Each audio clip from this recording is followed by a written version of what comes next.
ये गाइस एक brand new video में आप सभी को वेलकम। तो आज की इस वीडियो में हम एक बार फिर डिस्कस करेंगे उन टॉपिक्स को जो कि एग्जामिनर खुद से चूज करता है B1 टेस्ट में। तो अगर आपको नहीं पता है तो एग्जामिनर के पास 6 टॉपिक्स होते हैं: music, means of transport, special occasions, festivals, recent personal experiences और एंटरटेनमेंट। वो इनमें से कोई से दो चूज करेगा और B1 टेस्ट के जो आखिरी 5 मिनट हैं उनमें वो इन दो टॉपिक्स के मुतालिक आपसे क्वेश्चन पूछेगा।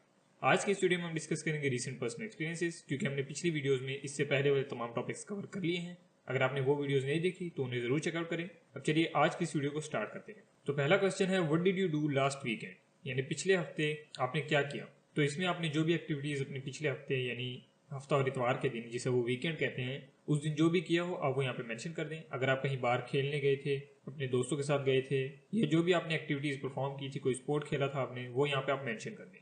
रिसेंट पर्सनल एक्सपीरियंसेस के टॉपिक में अमूमन इसी तरह के क्वेश्चंस पूछे जाते हैं, यानी आपसे पूछा जाता है कि आपने पिछले हफ्ते क्या किया था, पिछला महीना आपका कैसा था, रिसेंटली आपके साथ क्या क्या हुआ है। इस तरह की चीजों के बारे में आपसे क्वेश्चंस पूछे जाते हैं। नेक्स्ट क्वेश्चन है, what is your best recent experience, यानी कोई रिसेंटली आपके साथ बहुत अच्छी चीज हुई हो तो वो क्या है। तो जो भी आपके साथ कोई अच्छा इंसिडेंट हुआ हो रिसेंटली, आप वो यहाँ पे मेंशन कर दें। फॉर एग्जांपल, अगर आपकी जॉब में कोई रेज हुई है, आपको प्रमोशन मिली है, वो मेंशन कर दें। अगर आपने कोई चीज़ खरीदी हो, फॉर एग्जांपल आपने नया फ़ोन लिया हो, नई गाड़ी ली हो, आपको नई जॉब मिली हो, जो भी इस तरह की कोई अच्छी चीज़ हुई हो, आप यहाँ पे मेंशन कर दें।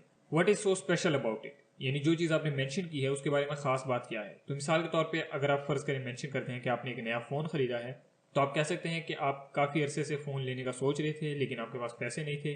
अब आपके पास पैसे हैं तो आपने अपना फेवरेट फ़ोन बाय किया है। इसे इंग्लिश में आप इजीली कह सकते हैं, what makes it special is that I have been wanting to get a new phone for quite a while but I did not have the money to do so. Now when I've got the money, I bought my dream phone. Yeah, I bought my favorite phone. What did you do to celebrate it? यानी अगर इसकी celebration के लिए आपने कुछ किया हो तो वो यहाँ पे आप मेंशन कर दें। फॉर एग्जांपल आप कह सकते हैं कि मैंने जब फ़ोन खरीदा तो मैंने अपने दोस्तों को एक छोटी सी पार्टी दी, या और किसी तरह की सेलिब्रेशन की हमने, तो वो आप यहाँ पे मेंशन कर सकते हैं। What is your worst recent experience, यानी कोई बुरी चीज़ आपके साथ जो रिसेंटली हुई है वो क्या है। तो इसमें पहले वाले की तरह आपने कोई भी रीसेंट आपका वर्स्ट एक्सपीरियंस गुजरा हो आप वो यहाँ पे मेंशन कर दें। फॉर एग्जांपल, अगर आपकी कोई चीज़ गुम हो गई, या आपका कोई करीबी गुजर गया हो, या कहीं आपका एक्सीडेंट हुआ हो, या आपकी चोरी वगैरह हुई हो, जिस तरह की भी कोई बुरी चीज़ आपके साथ हुई हो, मामूली ही सही, आप वो यहाँ पे मेंशन कर दें। Have you ever went to another country, यानी कि आप कभी फॉरेन कंट्री में गए हैं। तो अगर आप गए हैं तो आप कह दें yes I have been to और आगे कंट्री का नाम ले दें, और अगर नहीं गए हैं तो आप कह दें no I have never been to another country.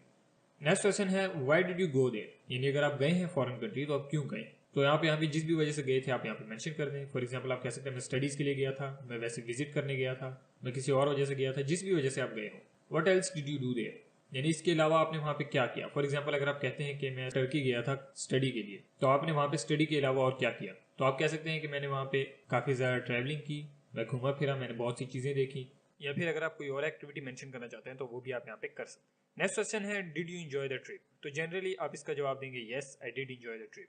Would you like to go there again in the future, यानी क्या आप फ्यूचर में फिर दोबारा टर्की जाना पसंद करेंगे या नहीं। तो इसका भी आप जनरली यही जवाब देंगे कि yes I would love to go there again, या फिर अगर आपको टर्की किसी वजह से पसंद नहीं आया तो आप कह सकते हैं no I would not like to go there again. Which country would you like to go to, यानी इसके अलावा और कौन सी ऐसी कंट्री है जहाँ पे आप जाना पसंद करेंगे। तो आपकी जो भी फेवरेट कंट्री हो जहाँ पे आप ट्रैवल करना चाहते हो आप वो यहाँ पे मेंशन कर सकते हैं। फॉर एग्जांपल आप कह सकते हैं I would love to go to Switzerland, या I would love to go to Canada, या कोई भी दूसरी कंट्री जो आप चाहते हो। Do you like city and skyscrapers और ए मोर रूरल लाइफ, यानी क्या आपको शहरी माहौल ज़्यादा पसंद है या गांव का जो नेचुरल माहौल है वो ज़्यादा पसंद है। तो ये पर्सनल प्रेफरेंस है, आपको जो भी ज़्यादा पसंद आओगे आप मेंशन कर दें। आप कह दें I like the city vibe, या फिर आप कह दें I like the more rural life. Why do you like it, यानी जो भी आप मेंशन करते हैं उसकी वजह क्या है, आपको क्यों ज़्यादा पसंद है, आप वो क्यों प्रेफर करते हैं। तो वंस अगेन आपको B1 टेस्ट के लिए रीजनिंग देना आना चाहिए। आप यहाँ पे कोई भी रीजन मेंशन कर दें। अगर आप सिटी मेंशन करते हैं फॉर एग्जांपल, तो आप कह दें कि मुझे यहाँ का कंफर्ट ज़्यादा पसंद है, यहाँ की सहूलियात ज़्यादा पसंद है, यहाँ की जो टेक्नोलॉजी है वो ज़्यादा पसंद है। या अगर आप रूरल लाइफ मेंशन करते हैं तो आप कह दें कि मुझे वहाँ का नेचुरल माहौल ज़्यादा पसंद है, क्योंकि वो बहुत ज़्यादा काम होता है, पीसफुल होता है, हेल्थ के लिए अच्छा है। इस तरह कुछ बेनिफिट्स आप मेंशन कर सकते हैं। When was the last time you went to a doctor, यानी पिछली दफ़ा आप डॉक्टर के पास कब गए थे। तो आप बता दें I went to the doctor last month, या लास्ट सैटरडे, या few weeks ago. When was the last time you went to a dentist, तो यहाँ पे भी सेम चीज़ है, लाजमी नहीं है कि आप डेंटिस्ट के पास गए हो। आप यहाँ पे मेंशन कर दें कि मैं कुछ महीने पहले गया था, I went there a few months ago, या फ्यू वीक्स अगो, या this past month. Did you like the experience, यानी क्या आपको एक्सपीरियंस पसंद आया। तो जनरली आप कहेंगे yes it was a nice experience, या अगर आपको कोई मसला पेश आया तो आप वो यहाँ पे मेंशन कर सकते हैं। तो अब आखिरी क्वेश्चन है, how was your last month, यानी आपका पिछला महीना ओवरऑल किस तरह का था। तो जनरली आप इसका जवाब देंगे the last month was pretty good, और जो भी कोई मेन इवेंट्स आपके पिछले महीने में हुए हो आप वो यहाँ पे मेंशन कर दें। या अगर आपका किसी वजह से ये पिछला महीना बुरा रहा है तो तो आप वो वजह भी यहाँ पे मेंशन कर सकते हैं। फॉर एग्जांपल आप कह सकते हैं my last month was pretty tough, और आगे आप बयान कर दें कि क्या वजह है, क्यों वो रफ था। तो ये थे main questions recent personal experience के टॉपिक के लिए। अगर आपको इनमें कोई मसला हो तो आप कमेंट्स में जरूर कहिएगा, मैं पूरी कोशिश करूंगा आपको आंसर करने की। अगर आपको वीडियो पसंद आए तो इसे लाइक करें, मजीद ऐसे वीडियोज़ के लिए हमारे चैनल को सब्सक्राइब करें। आज के लिए इतना ही, थैंक्स फॉर वॉचिंग।